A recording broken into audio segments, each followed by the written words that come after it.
Olá, boa noite. Eu sou Mariana Jungmann e você confere conosco as notícias que circularam hoje nos corredores do poder. A Polícia Federal deflagrou hoje uma nova fase da Operação Lava Jato e fez buscas aqui no Congresso Nacional. E em Minas Gerais, o Tribunal de Justiça negou os recursos do ex-governador Eduardo Azeredo, no caso que ficou conhecido como Mensalão Tucano. Tudo isso você confere a partir de agora pela TV Brasil, pela Rádio Nacional e emissoras públicas de todo o país. A gente começa o noticiário de hoje, então, falando dessas buscas que ocorreram aqui no Congresso Nacional hoje, em gabinetes de parlamentares. Eu vou falar diretamente com a Jéssica Gonçalves, nos estúdios da Rádio Nacional. Jéssica, traz pra gente as informações sobre isso. Oi, Mariana, boa noite a você e a todos. Olha, os policiais chegaram logo cedo ao Congresso Nacional para cumprir os mandados de busca e apreensão nos gabinetes do deputado Eduardo da Fonte, do PP de Pernambuco, e do senador Ciro Nogueira, do PP do Piauí, que é presidente nacional do partido. Os dois são suspeitos de obstruir a Operação Lava Jato.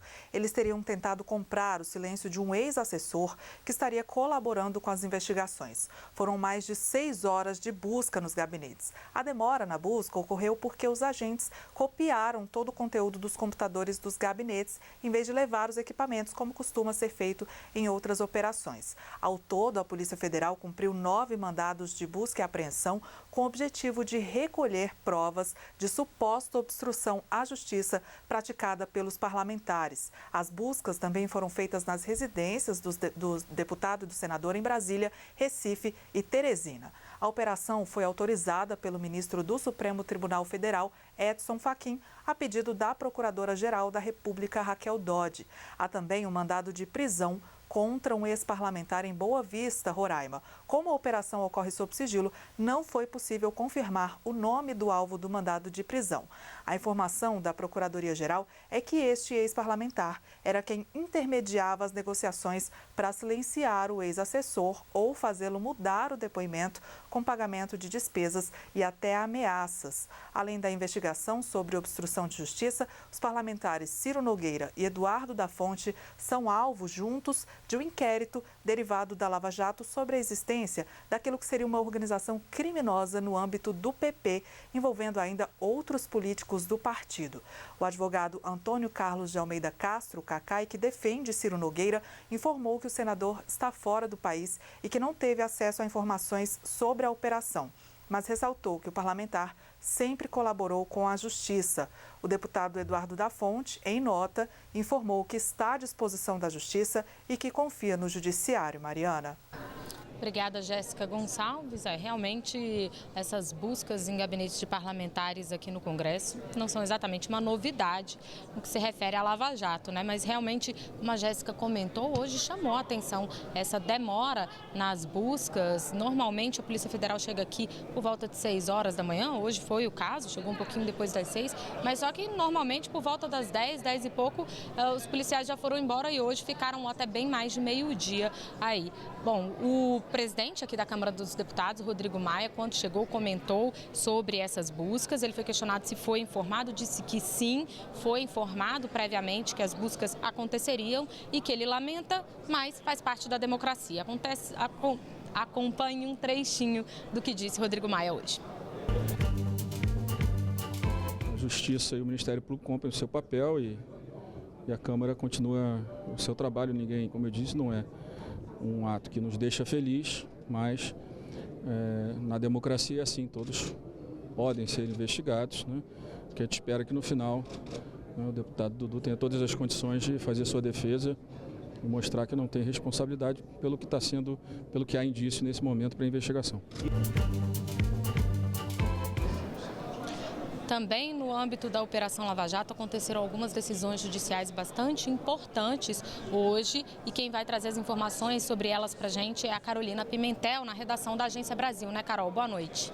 Boa noite, Mariana. Bem, a segunda turma do Supremo Tribunal Federal decidiu hoje derrubar uma decisão tomada pelo ministro Edson Fachin, que determinou o envio de acusações de delatores da Odebrecht contra o ex-presidente Lula para o juiz Sérgio Moro. Por 3 votos a 2, a turma entendeu que as acusações contra Lula não têm relação com os desvios de recursos na Petrobras e o processo deve ser enviado para a Justiça Federal em São Paulo. A decisão foi tomada em um recurso da defesa de Lula contra o desmembramento dos depoimentos. De acordo com os delatores, a empreiteira teria custeado despesas pessoais de Lula, como reformas em um sítio em Atibaia e a compra do terreno para a instalação do Instituto Lula em São Paulo.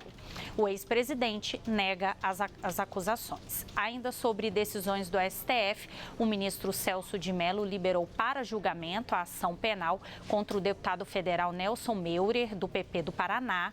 Ele será o primeiro julgamento de um réu com foro privilegiado na Operação Lava Jato desde o início das investigações. A data da sessão ainda não foi definida. A denúncia apresentada em outubro de 2015 foi aceita em junho de 2016. E, segundo a acusação, ele teria recebido em nome do PP quase 358 milhões de reais em propina no esquema de corrupção na Petrobras. Nas alegações finais, a defesa de Nelson Meurer afirmou que o Ministério Público Federal não conseguiu comprovar a denúncia contra o deputado e que a palavra do ex-diretor da Petrobras e delator da Lava Jato, Paulo Roberto Costa, não seria suficiente para uma condenação. Mariana. Obrigada, Carolina Pimentel. A gente volta então a falar com a Jéssica Gonçalves, lá nos estúdios da Rádio Nacional. Jéssica, hoje a defesa do ex-presidente Lula apresentou aí recursos aos tribunais superiores, né? Mariana, na verdade, na noite de ontem, a defesa do ex-presidente Lula entrou com 2 recursos a instâncias superiores contra a condenação do político a 12 anos e 1 mês de prisão no caso do triplex do Guarujá. Nas 2 apelações, a defesa quer, entre outros pedidos, que seja afastada qualquer situação de inelegibilidade de Lula. Em recurso especial ao Superior Tribunal de Justiça, os advogados argumentam que a condenação violou a lei federal ao não apresentar os elementos necessários para enquadrar Lula nos crimes aos quais foi condenado.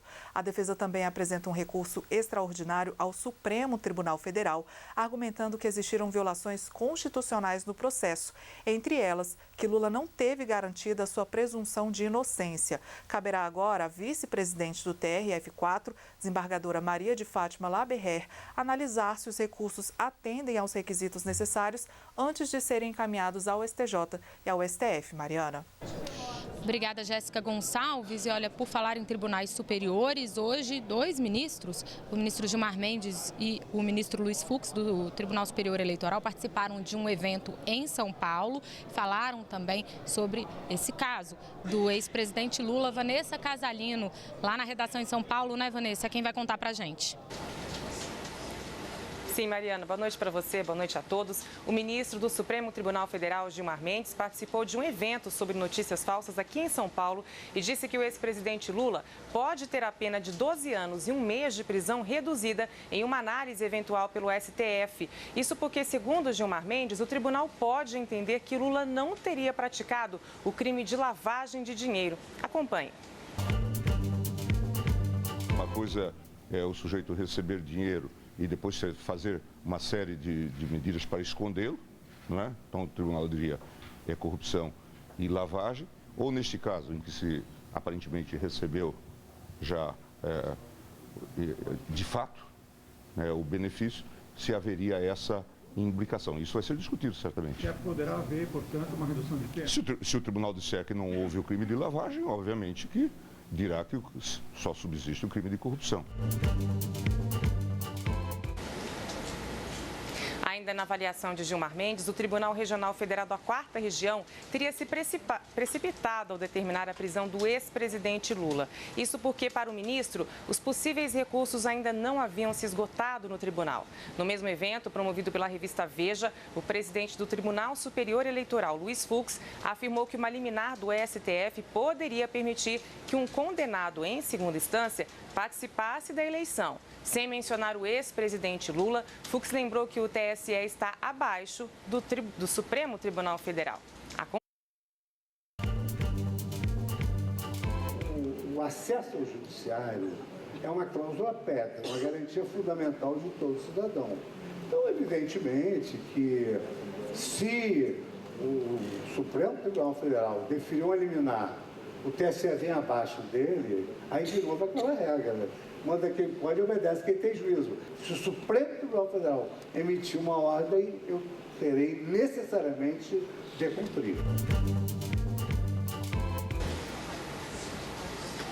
E aí, sobre as chamadas fake news, essas notícias falsas que circulam pela internet, Fux declarou que elas contaminam o processo político. O presidente do TSE afirmou que as notícias falsas podem até anular as eleições. Segundo Fux, uma propaganda que visa destruir um candidato pode configurar abuso de poder e levar à cassação. Vanessa, agora a gente começou o jornal aqui hoje falando de operação da Polícia Federal aqui em Brasília, mas nem só de Lava Jato vive a PF, né? Teve operação aí em São Paulo também para combater fraudes na Previdência, né? Sim, é uma coisa mais visível para as pessoas, né? 11 pessoas foram presas nessa operação até agora, um auxiliar de enfermagem suspeita de comandar o esquema e um servidor da Previdência. De acordo com as investigações, a organização criminosa fraudava perícias médicas para obter benefícios de auxílio-doença. A quadrilha estaria agindo há mais de 10 anos e os desvios são estimados em cerca de 60 milhões de reais. Foram cumpridos 12 mandados de prisão temporárias e preventivas e 16 de busca e apreensão aqui em São Paulo e no interior. 25 milhões de reais foram bloqueados de integrantes do esquema. A operação é conjunta com a Inteligência Previdenciária, a Advocacia Geral da União, Ministério Público Federal e INSS. Em geral, as fraudes passavam pelo requerimento de auxílio-doença para pessoas que muitas vezes nem eram seguradas do INSS por meio de documentos falsos. Pessoas da quadrilha se faziam passar pelos supostos doentes nas perícias médicas e fingiam doenças mentais, usavam relatórios médicos falsos ou gesso em pernas e braços. Com isso, o grupo conseguia aposentadorias falsas e acesso aos depósitos em FGTS do beneficiário. Parte desses recursos era repassado aos criminosos. Mariana. Obrigada, Vanessa Casalino. De São Paulo, a gente vai agora ao Rio de Janeiro falar com Maurício de Almeida, porque, Maurício, aquela operação policial que aconteceu numa festa aí, que tinha sido proporcionada por milicianos e terminou na prisão de mais de uma centena de pessoas, esse assunto acabou indo parar no Supremo Tribunal Federal, né? Olá, Mariana, boa noite. É isso mesmo. Hoje chegou o primeiro recurso no Supremo Tribunal Federal relacionado com essas prisões. Foram 159 presos ao todo. Desses 159 presos, a Defensoria Pública aqui do Rio de Janeiro está cuidando do caso de 40. E um desses casos foi levado pela Defensoria Pública para o Supremo Tribunal Federal. É um pedido de habeas corpus para Vinícius Guedes de Almeida. Esse caso foi levado para o Supremo porque o Tribunal de Justiça do Rio e o Superior Tribunal de Justiça em Brasília negaram outros pedidos de habeas corpus que a Defensoria Pública fez para Vinícius Guedes de Almeida. Portanto, só restava recorrer ao Supremo Tribunal Federal, que é a instância máxima da justiça brasileira. Por enquanto, o Supremo ainda não se pronunciou sobre o caso. Segundo a Defensoria Pública, Vinícius Guedes de Almeida tem trabalho fixo, com carteira assinada e nunca se envolveu com o crime organizado. Mas a polícia volta a afirmar que todos os presos têm ligação com o grupo de milícia, ressaltando, inclusive, que teve uma grande troca de tiros na festa e vários armamentos foram presos, incluindo fuzis. Até o momento, dos 40 presos que são defendidos pela Defensoria Pública, apenas um conseguiu habeas corpus. Aliás, ele foi o único solto dos 159. É o artista de circo Pablo Martins, que conseguiu deixar a prisão depois de conseguir esse habeas corpus. A Defensoria agora analisa se vai levar outros pedidos também para o Supremo Tribunal Federal. Mariana. Obrigada, Maurício de Almeida. Pois é, a gente fala muito de presos importantes que circulam aqui nos corredores do poder, mas tem também, o Brasil está cheio desses que precisam de defensoria pública. E, inclusive, eu vou falar agora também com a Daniele Popov, lá na redação da TV Brasil. Dani, um mutirão carcerário, inclusive, deve atender aí 50 mil presos, né? Isso, Mariana. Boa noite a todos. O convênio será realizado a partir de junho, segundo anunciou hoje o ministro da Segurança Pública, Raul Jungmann. Um convênio com as defensorias públicas de todo o país para analisar os casos da população carcerária e reduzir o déficit do sistema prisional. A expectativa é de que até o fim do ano sejam atendidos pelo menos 50 mil presos, o que representa cerca de 7% da população carcerária do país. Nós hoje temos uma superpopulação carcerária e essa superpopulação transforma os nossos presídios e penitenciárias em arenas de conflito que terminam em massacres. Além disso, é preciso também que aqueles que já cumpriram a pena e que poderiam estar fora venham a sair. Ao fazer isso, nós estamos reduzindo o déficit de vagas no sistema prisional e outros poderão entrar, sobretudo outros que tenham cometido crime de sangue ou crimes considerados como hediondos. A proposta foi apresentada a Jungmann pelo Colégio Nacional de Defensores Públicos Gerais, o CONDEG. Segundo o ministro, a ideia é focar em presos que cometeram pequenos delitos e que podem ser reinseridos na sociedade. De acordo com o ministro, atualmente o Brasil tem a terceira maior população carcerária do mundo, com 726 mil apenados. 40% deles são presos provisórios. O ministro da Segurança Pública também pediu aos governadores de todos os estados um relatório sobre a situação dos presídios e da violência em cada estado. As unidades da federação que não repassarem os dados vão ficar sem receber recursos da União. Jungmann afirmou que não vai repassar dinheiro se não houver compromisso dos estados. Mariana.